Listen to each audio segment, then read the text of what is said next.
Hello student, welcome to our channel CS engineering Gyan. आज के DBMS के ट्यूटोरियल में हम लोग ईआर डायग्राम प्रॉपर डिज़ाइन करना देखेंगे। इससे पहले हमने नोटेशन देखी थी कैसे आप किसे रिप्रेजेंट करते हैं। तो यहाँ पर हम लोग डिनोट करेंगे आपका प्रॉपर ईआर डायग्राम। तो यहाँ पर एक क्वेश्चन लिखा हुआ है, construct N ER diagram for hospital with set of patient and a set of medical doctor. तो आपको एक हॉस्पिटल का डायग्राम ईआर डायग्राम बनाना है with set of patient and medical doctor के थ्रू आपको इसको डिज़ाइन करना है। तो सबसे पहले आप इसमें मेन एंटिटी देखिए कि एंटिटी सेट आपके क्या क्या हो सकते हैं। देखिए, हॉस्पिटल अगर आप चल रहा है तो आपके पास एक मेन एंटिटी होनी चाहिए। यहाँ पर एक आपका होगा हॉस्पिटल, एक तो हॉस्पिटल होना चाहिए और एंटिटी को आप डिनोट करते हैं एज अ रेक्टेंगल बॉक्स से। तो हॉस्पिटल है। दूसरा मेन एंटिटी आपके पास होगा इसमें, वो भी एक डॉक्टर। एंड तीसरी आपकी मेन एंटिटी इसमें आप क्रिएट कर सकते हैं एज अ पेशेंट। अगर ये तीन चीजें आपको मिल गई हैं हॉस्पिटल के अंदर तो आपका हॉस्पिटल प्रॉपर वे में चल सकता है। अब रिलेशन की बात करते हैं हम लोग, इनके बीच में क्या क्या रिलेशन होगा। देखिए, डॉक्टर और पेशेंट के बीच में आपका रिलेशन जो होगा, आप रिलेशन इसी टाइप से डिनोट करेंगे, इसको बोलते हैं ट्रीटमेंट। डॉक्टर जो है पेशेंट का क्या करेगा, ट्रीटमेंट करेगा। दूसरा आपका डॉक्टर और हॉस्पिटल के बीच में जो रिलेशन होगा वो आपका होगा एज अ जॉब का, क्योंकि हॉस्पिटल।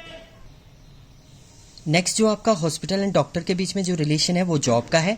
एंड तीसरा आपका जो रिलेशन है, अगर आप यहां पर देखें, डिनोट करेंगे हॉस्पिटल और पेशेंट। तो पेशेंट ने हॉस्पिटल में काय के लिए गया, वो एडमिटेड है। यहाँ एडमिट होने के बाद उसका ट्रीटमेंट होगा। तो ये रिलेशन है। अगर आपको ये पता नहीं है तो आप डायरेक्ट खाली बॉक्स करके भी छोड़ सकते हैं इसको, ये भी एक कंडीशन होती है इसकी।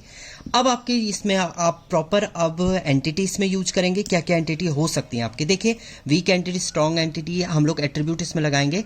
सबसे पहले डॉक्टर का एक क्या होगा, आईडी होगी। आईडी होगी जो यूनिक होगा। ये कभी भी हर एक डॉक्टर की क्या होगी, चेंज होगी और यूनिक वैल्यू होगी। ऐसी आपके डॉक्टर का, इसके बाद डॉक्टर का नेम होगा। नेम सब पार्ट में आपका डिवाइड हो जाएगा। ये इसका फर्स्ट नेम है और ये आप इसका लास्ट नेम लिख सकते हैं। ऐसी डॉक्टर का आपका डेट ऑफ बर्थ होगा जिसे आप डॉट डॉट से डिनोट करेंगे। ये DOB आप लिख सकते हैं। इसके अलावा और भी जितने भी एट्रीब्यूट हैं वो सारे आप यहाँ पर डिनोट कर सकते हैं। डॉक्टर का फ़ोन नंबर होगा तो आप इसे मल्टी वैल्यू एट्रीब्यूट से डिनोट करते हैं, फ़ोन नंबर। तो ये इस टाइप से आपका ये क्रिएट होगा। ऐसी पेशेंट, मान लीजिए पेशेंट का आपने ID नहीं दी तो इसे आप क्या बना देंगे, as a weak entity. Weak का मीनिंग होता है इसमें कोई आप ऐसा एट्रीब्यूट नहीं लिखेंगे जो यूनिकली आइडेंटिफाई करेगा। तो मैं यहाँ पर यूनिकली आइडेंटिफाई नहीं कर रहा हूँ, इसको नेम दिया मैंने केवल।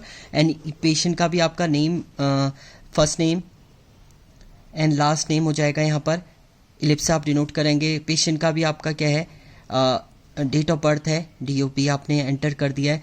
पेशेंट का भी क्या है, एड्रेस है। ये भी सब पार्ट में डिवाइड हो जाएगा। Permanent address, permanent address and corresponding address. इसी टाइप से आपके मल्टीपल हैं, बट इसमें आपने कोई भी प्राइमरी की नहीं बताई है, तो ये आपका वीक एंटिटी सेट हो गया है। ऐसी हॉस्पिटल है। हॉस्पिटल का एक मेन एट्रीब्यूट है रजिस्ट्रेशन नंबर। तो ये आपका एक यूनिक की रहेगा, यानी ये प्राइमरी की रहेगा। हॉस्पिटल का नेम होगा। अब नेम इसका सब पार्ट में डिवाइड होगा क्योंकि हॉस्पिटल का नेम आपका एक सिंगल ही नेम होगा। एंड हॉस्पिटल का एड्रेस भी आपका क्या होगा, सब पार्ट में डिवाइड नहीं होगा, एड्रेस होगा।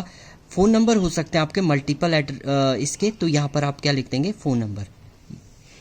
ये इस टाइप से आपका पूरा एक ईआर डायग्राम ये क्रिएट हो चुका है, जिसमें आपका ये एक स्ट्रॉन्ग एंटिटी सेट है क्योंकि इसमें ID एक स्ट्रॉन्ग वैल्यू है। ये भी एक स्ट्रॉन्ग एंटिटी सेट है क्योंकि रजिस्ट्रेशन नंबर एक की वैल्यू है। ये आपका वीक एंटिटी है क्योंकि इसमें ऐसा कोई एट्रीब्यूट नहीं है जो यूनिकली आइडेंटिफाई करे आपकी पेशेंट की कंप्लीट डिटेल को। तो ये आपका एक वीक एंटिटी सेट हो गया जो वीकली रिलेटेड है आपका डॉक्टर से एंड वीकली रिलेटेड है आपका हॉस्पिटल से।